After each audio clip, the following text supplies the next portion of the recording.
फूट डालो और शासन करो, ये नीति जिसने अपनाई थी आपको सभी को याद होगा। और लंबे अरसे तक उन्होंने हमारे देश पर राज किया।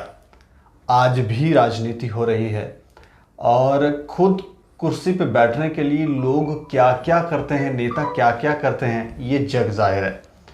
प्रधानमंत्री नरेंद्र मोदी ने गुलाम नबी आज़ाद की तारीफ क्या की, उसके बाद ऐसा लगता है कांग्रेस में फूट डल गई हो, दो गुटों में परिवर्तित हो गए हो। कुछ कांग्रेसी नेता तो गुलाम नबी आज़ाद साहब का पुतला तक फूका और विरोध किया और ये कहा कि इनको कांग्रेस से बाहर निकाल देना चाहिए।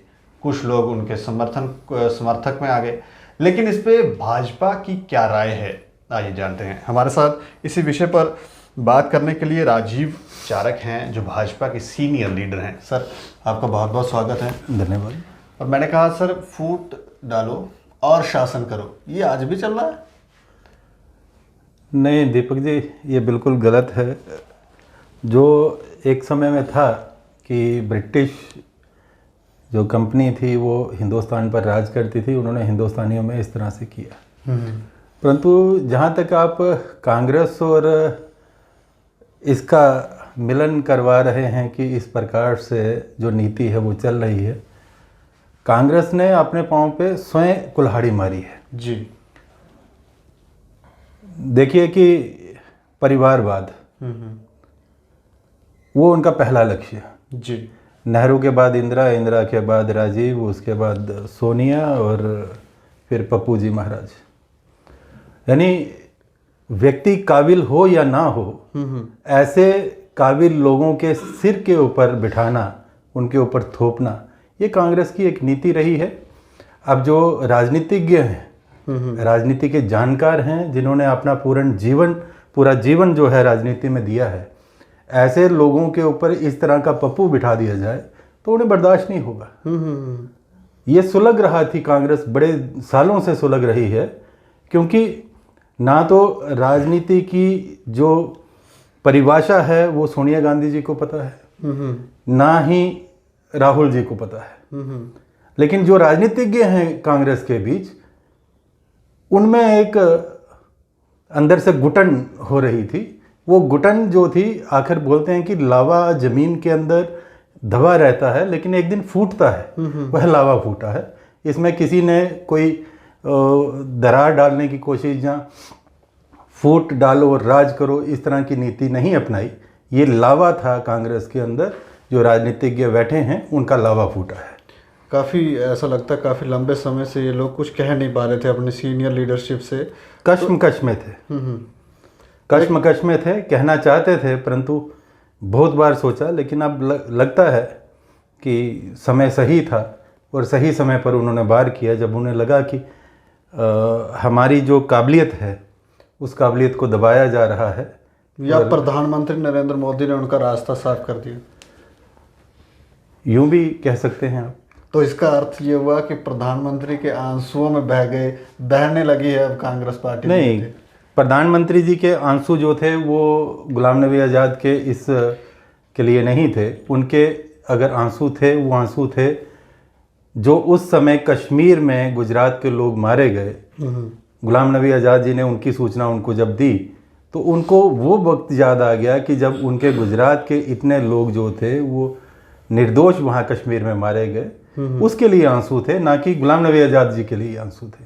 तो गलत अर्थ निकाल रहे हैं कांग्रेसी, बिल्कुल गलत अर्थ निकाल रहे हैं। जब स्वयं संभाल नहीं पा रहे हैं और दोष दूसरों के ऊपर मारना। तो ऐसा क्या लग रहा है कि अब गुलाम नबी आज़ाद साहब भाजपा में आने की तैयारी कर रहे हैं या कोई नई पार्टी बनाने की तैयारी कर रहे हैं? नहीं, ये तो आप गुलाम नबी आज़ाद जी से पूछें तो ज़्यादा अच्छा रहेगा। लेकिन जो एक राजनीतिक परिदृश्य है उसमें मुझे लगता है कि जिस प्रकार कांग्रेस के कई हिस्से हुए हैं, एक नया हिस्सा होने जा रहा है। कांग्रेस जो है वो टूटने वाली है। इसमें भाजपा का कोई हाथ? भाजपा का क्या होगा इसमें? कांग्रेस तो महानायक है। वो कांग्रेसी प्रदर्शन कर रहे थे और उन्होंने कहा कि ये भाजपा करवा रही है, आरएसएस संघ करवा रहा है, ये सब शहनवाज को पीछे से इन्होंने पेमेंट की है, पैसा दिया है, फंडिंग की है। भाजपा आज सत्ता में आई ये पुराने पापी हैं। इन्होंने 47 से लेकर आज तक सत्ता संभाली है। ये सत्ता से दूर हैं, ये इनकी बुखलाहट भी है। और क्या क्या ये सत्ता में रहते करते थे। आदमी चोर हो उसे दूसरा भी चोर दिखाई देता है। इन लोगों की जो काम करने का जो ढंग है उसमें हमेशा स्वार्थ रहता है। इन्होंने स्वार्थ की राजनीति की है, कभी देश की राजनीति नहीं की। इसलिए इनको लगता है कि भाजपा भी उसी प्रकार स्वार्थ की राजनीति करते हुए इस तरह का काम कर रही है, लेकिन ये बिल्कुल गलत है। आज़ाद साहब ने एक बयान दिया था, उसमें उन्होंने कहा कि मैं भाजपा में कभी नहीं जाऊंगा, तब जाऊंगा जब कश्मीर में काली बर्फ़ गिरेगी। तो क्या लग रहा है, अब काली बर्फ़ कहीं गिरने तो नहीं वाली है? नहीं, अभी तक कोई ऐसी बात हुई नहीं कि भाजपा चाहती है कि गुलाम नबी आज़ाद जी को यहाँ लाया जाए या उनकी तरफ से ये अटकलें लगाई जा रही हैं। और ये अटकलें भी मुझे लगता है ज़्यादातर पत्रकार बंधुओं की हैं। सीनियर लीडरशिप में कहीं मंथन चल रहा हो? नहीं, कोई ऐसा मंथन हमने सुना नहीं, तो ना हमें कोई इसकी जानकारी है कि इस तरह का कोई मंथन चल रहा है। लेकिन बाहर लोग अटकलें इस तरह की लगा रहे हैं। मुझे लगता है ये सारी की सारी अटकलें जो है निराधार है। पत्रकार लगा रहे हैं, हम लोग लगाते हैं। बिल्कुल बिल्कुल, पत्रकारों का तो काम है ये इस तरह की अटकलें लगाना और नई खबर ढूंढना। जिस तरह से बवाल हो रहा है तो हम अटकलें तो लगाएंगे ही। और क्योंकि बाद में कई चीज़ें स्पष्ट होती है। धारा 370 जब हटाई जा रही थी तब भी हम अटकलें लगा रहे थे कि यहाँ कुछ बड़ा कदम उठाने वाले हैं, तो भाजपा कह रही नहीं नहीं ऐसा कुछ नहीं होने वाला। तो बाद में पता चला कि नहीं, हम जो सोच रहे थे कहीं ना कहीं वो सही दिशा में था। तो हम अटकलें तो कई बार सही लगा भी लेते हैं। सारे डोगरी चाहते रोज रोज टट्ठी बुढ़ी की बटेरा नहीं थोंदा। तो ये अटकलें मुझे लगता है निराधार है।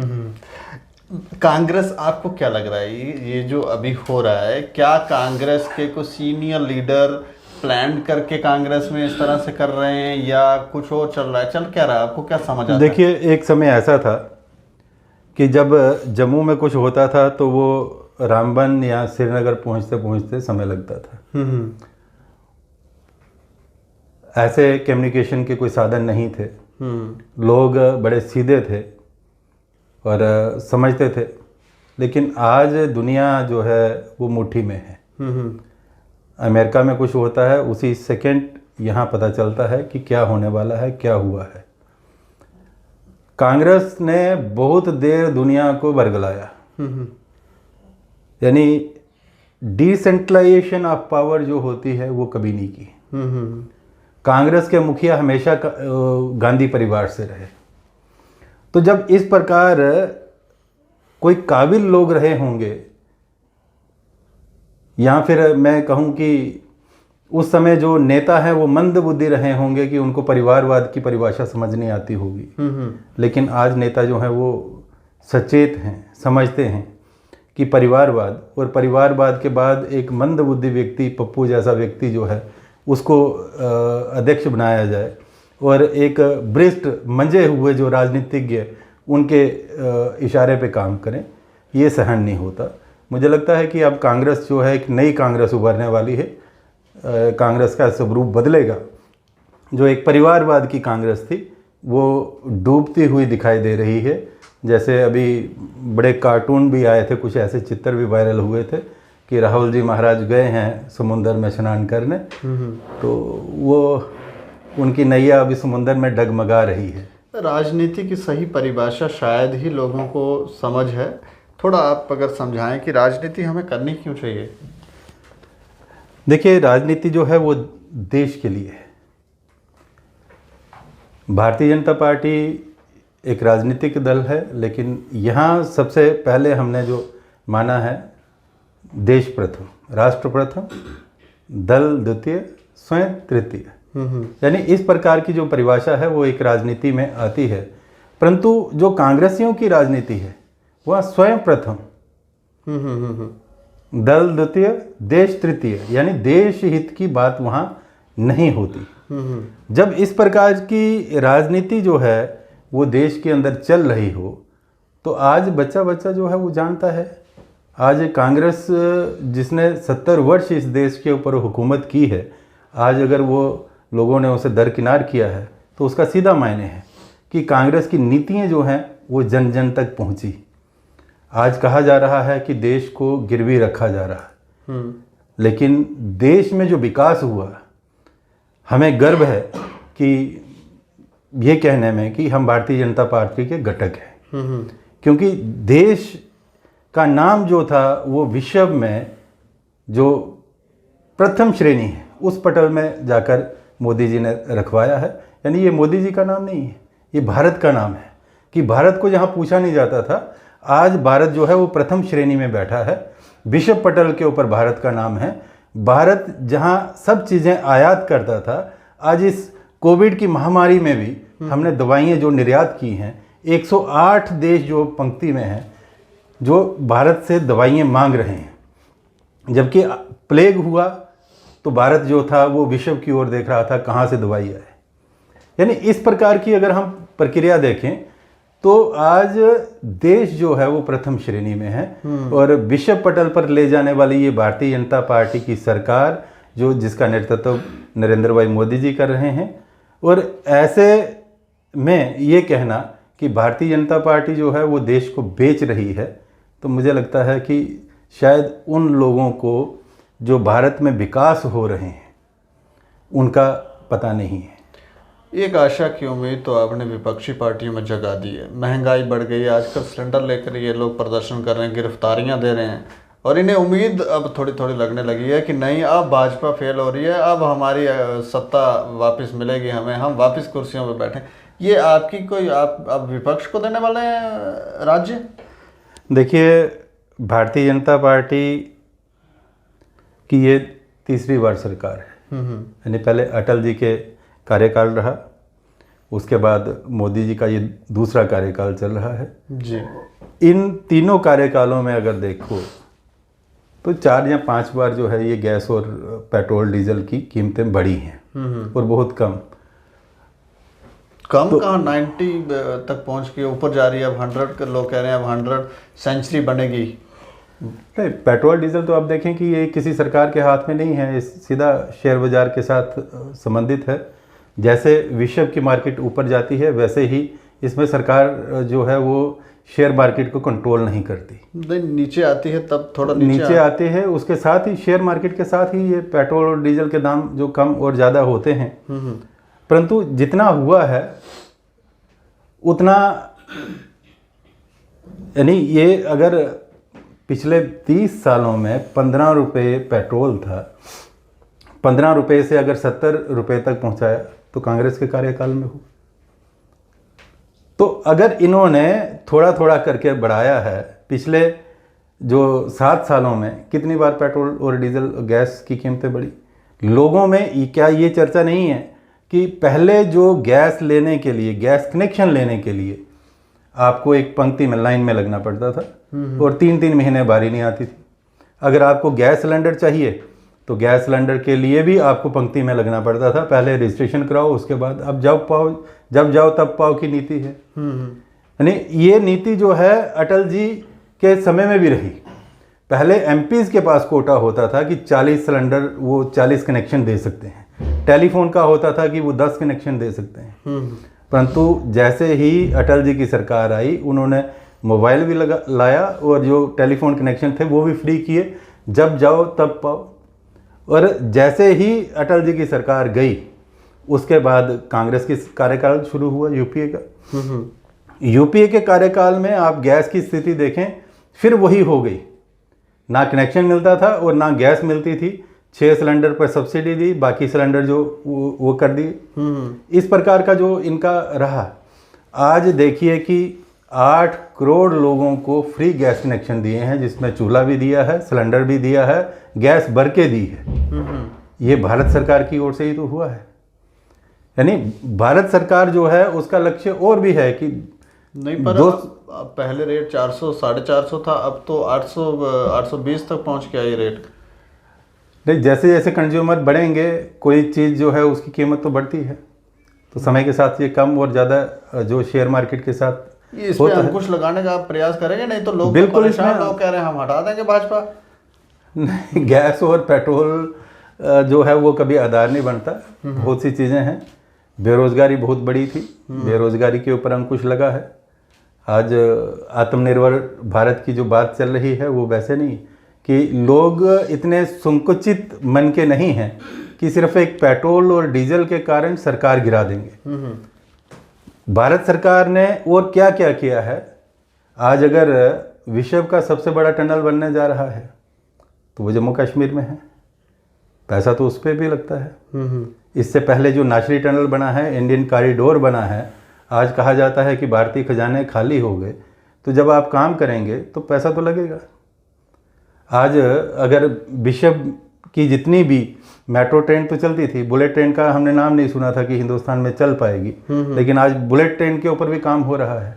और बुलेट ट्रेन सिर्फ ज़मीन पे ही नहीं बल्कि समुंदर से भी गुजरेगी। जब ये सारे प्रोजेक्ट बन जाएंगे तब ये महंगाई कम हो जाएगी, फिर लोग रिलैक्स हो सकते हैं ऐसा? बिल्कुल रिलैक्स होंगे जब काम होगा। घर में भी अगर हम अपना घर में काम लगाते हैं तो फाइनेंशियल क्रंचेस तो आते हैं। घर का अपना मकान बना रहे हों तो हमें बाकी जगहों से थोड़ा खर्चे जो है वो कम करने पड़ते हैं ताकि वो भवन जो हम बना रहे हैं वो भवन ठीक बन पाए। उसी प्रकार राष्ट्र निर्माण का काम चल रहा है। 70 वर्षों में देश तहस नहस कर दिया था, यानी घोटाले पर घोटाले, घोटाले पर घोटाले। आज घोटालों के ऊपर अंकुश लगा है। पिछले 7 वर्षों में अगर कोई एक व्यक्ति कहे कि एक घोटाला जो है वो देश में हुआ। विश्व के सभी देश आज अगर आप देखें, दवाई जो है हिंदुस्तान से भी खरीद रहे हैं, बाकी देशों से भी खरीद रहे हैं, और ख़रीद कर फिर 4500 से 5500 रुपये तक का वो एक इंजेक्शन दे रहे हैं जी। परंतु भारत देश ऐसा है, यहाँ के नागरिकों को फ्री कोविड वैक्सीन जो वैक्सीनेशन की जा रही है। यानी ये भारत ही एक समर्थता रखता है कि इस प्रकार। और कोविड के दौरान जितने भी लॉकडाउन का पीरियड रहा, इस लॉकडाउन पीरियड के दौरान लोगों को जिनको फ्री गैस कनेक्शन दिए गए थे उनको 3 सिलेंडर फ्री गैस भी भरवाई गई। उनके घर राशन और दाल तेल तक पहुंचाया गया ताकि देशवासी जो है वो कोई भूखा ना रहे। जिन महिलाओं ने धनजन के अकाउंट खोले थे उनको 1500 रुपया उनके अकाउंट में भी डाला गया। जो ऐसे आर्टिस्ट थे जो काम किया करते थे उनके अकाउंट में भी 1000 रुपया डाला गया जी। किसानों के अकाउंट में भी 2000 डाला गया। यानी देश के नागरिकों का हित रखने वाली ये पहली सरकार है। अगर आप देखें कि जम्मू कश्मीर के सभी वासियों को अब 5 लाख रुपए तक की जो हेल्थ स्कीम दी है माननीय नरेंद्र मोदी जी ने, कि भारत का कोई, जम्मू कश्मीर का कोई भी व्यक्ति होगा जो बीमार होगा, लाचार होगा, जो अपना इलाज नहीं करवा सकता होगा, वह अपने आप को रजिस्टर कराए आयुष्मान भारत के स्कीम के तहत। तो उसके तहत उनको 5 लाख रुपया जो है वो उस परिवार को, पहले हम देखते थे अस्पताल के बाहर बहुत से लोग पर्ची लेके मांग रहे होते थे कि मेरा फलां बीमार है, मुझे थोड़ी मदद दी जाए। यानी सरकारी अनुदान तो मिलता नहीं था। प्रधानमंत्री के पास स्कीम हुआ करती थी, लोग एमपी के पास जाते थे, हमारे फलाना बीमार है, इसको मेजर डिजीज़ है तो इसके लिए थोड़ी मदद की जाए। महीनों लग जाते थे, कई बार व्यक्ति मर भी जाता था। परंतु आज हर एक व्यक्ति के जेब में वो कार्ड डलवा दिया है कि वो जब जाए, जब जरूरत पड़े, भगवान करे किसी को इसकी आवश्यकता ना पड़े, अगर जिसकी वो आवश्यकता की पड़े तो वो जाकर अपना इलाज करवा सकता है। आज कहीं मांगना या किसी रिश्तेदार या किसी पड़ोसी के सहारे ये बन जाता है। ये बात बिल्कुल सत्य है ये आप जो कह रहे हैं, क्योंकि पहले बहुत ज़्यादा परेशानी थी, अब लोगों के अकाउंट में पैसा आया है और ये बात सच कह रहे हैं। लेकिन हमने शुरुआत की थी कि कांग्रेस पार्टी में क्या चल रहा है, तो क्या लग रहा है, मतलब कोई आपकी कोई चाल नहीं है इसमें? नहीं, भारतीय जनता पार्टी कांग्रेस के घर में सेंध क्यों लगाएगी? जिनका घर खुद ही धूं धूं करके जल रहा हो तो वहाँ कोई और जाके नहीं, चिंगारी लगानी पड़ती ना थोड़ा। चिंगारी हमें लगाने की आवश्यकता ही नहीं है। चिंगारी लगाने के लिए एक पप्पू काफ़ी है। वो खुद ही लगा देते हैं, खुद ही। माँ बेटा हैं, माँ बेटे की पार्टी है, उस पार्टी में ज़रूरत नहीं है कि कोई बाहर से जाकर चिंगारी लगाए। उनके अपने जो कारनामे हैं वो काफ़ी है चिंगारी लगाने के लिए काफ़ी है। चलिए, शुक्रिया सर हमसे बातचीत करने के लिए। तो ये तो कह रहे हैं कि इनकी कोई चाल नहीं है और कांग्रेस पार्टी के अंदर जो भी चल रहा है उसमें इनका कोई हाथ नहीं है। लेकिन एक बात महंगाई के ऊपर ये कह रहे हैं ठीक है महंगाई बढ़ रही है, लेकिन लोगों के अकाउंट में पैसे भी जा रहे हैं, ये बात भी ध्यान में रखनी चाहिए। और ये पैसे जहाँ से अकाउंट में ट्रांसफ़र हो रहे हैं उनको इकट्ठा करने में भी थोड़ा काम करना पड़ता है। तो तरीका थोड़ा सा हो सकता है अटपटा लगे, लेकिन हमें लग रहा है कि ये सही है। बाकी आप लोग अपनी राय दे सकते हैं और देखते रहे दैनिक स्टेट समाचार। मुझे और मेरे सहयोगी अरुण डोगरा को दें इजाज़त। नमस्कार।